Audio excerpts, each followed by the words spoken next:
Good evening, my friends. Today I just want to share from John 18, verses 10 and 11.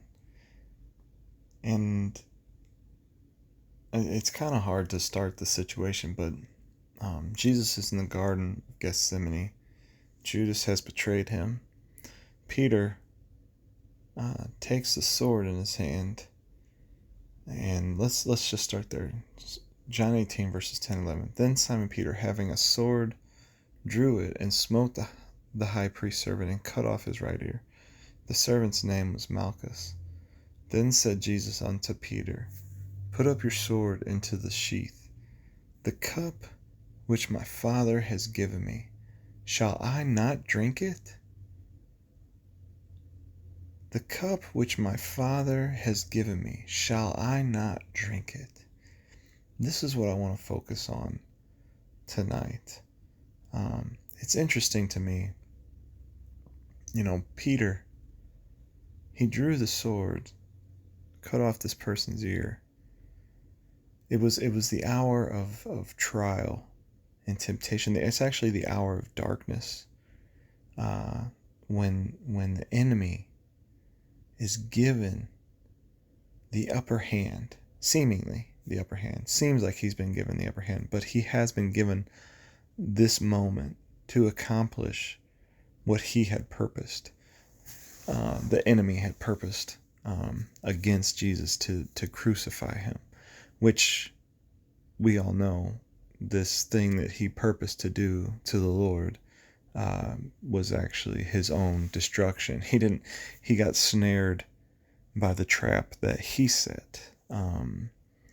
If he had realized what crucifying the Lord was going to do, he would have never crucified him. That's what it says in Corinthians.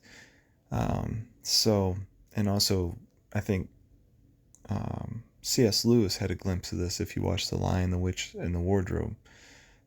When the witch kills Aslan, she's rejoicing. She doesn't realize that he's going to be resurrected, So the same thing, So this hour that the enemy is given to do as he pleases, which was actually, I'm not trying to make it confusing, but it was really what the Lord had ordained to happen. God the Father had purposed that Jesus would be crucified from before the foundation of the world, right?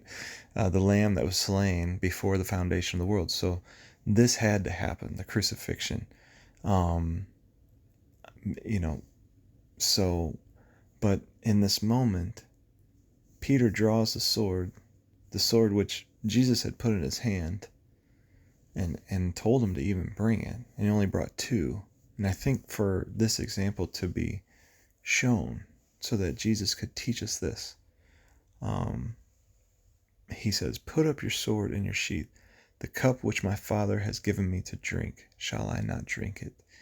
Like, there's this resistance to the cup that is in the flesh.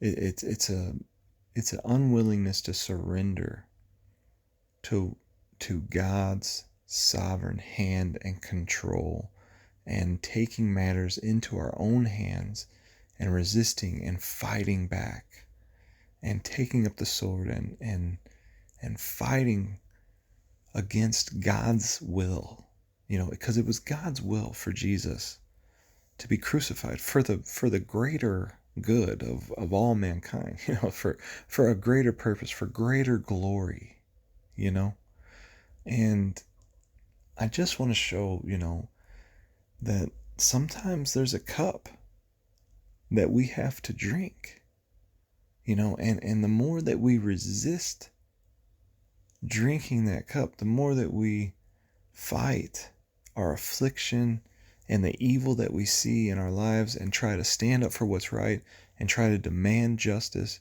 and try to right what's been wronged, and try to point out like all the evil we see, and shed light on evil, and try to just not submit ourselves to God and trust in Him as Jesus did, as Jesus just plainly said, "This is a cup from my Father, and I must drink it." Like he saw, he knew that God was in control, and that this is what he had to do. But he had sought through prayer. He even asked for the cup to be removed, but it wasn't. And he accepted it and drank it and did not resist it. So I just want to say that because I just feel like even in my own life, I'm like, I've been struggling, man. It's like I even want to just curse, you know what I mean? And I just get angry and frustrated, and so many things have gone wrong. And I'm just like feeling tired sometimes, and I'm like, and not to even be able to compare myself or my circumstances to what Jesus went through. Like it's complete foolishness to even think that I could even fathom what he experienced on that day. But in a little way, I there's a cup that I have to drink. You know what I mean? There's a cup that I have to drink. And maybe these little shots of or cups of, these small cups of affliction that I'm drinking now will prepare me for something like this in the future. Because who knows, man? I mean, in 30 years, 10 years, 5 years from now, who knows? Maybe we'll be in internment camps or something. I don't know. But let's endure it. Whatever affliction God has allowed, let's surrender to it. Let's drink the cup from his hand, because he's preparing us for something greater, and he has so great a glory in store for us, just like Christ. So for the joy that was set before him, he endured the cross. Let's endure, knowing that the glory and the joy and what's coming is so much greater. Amen.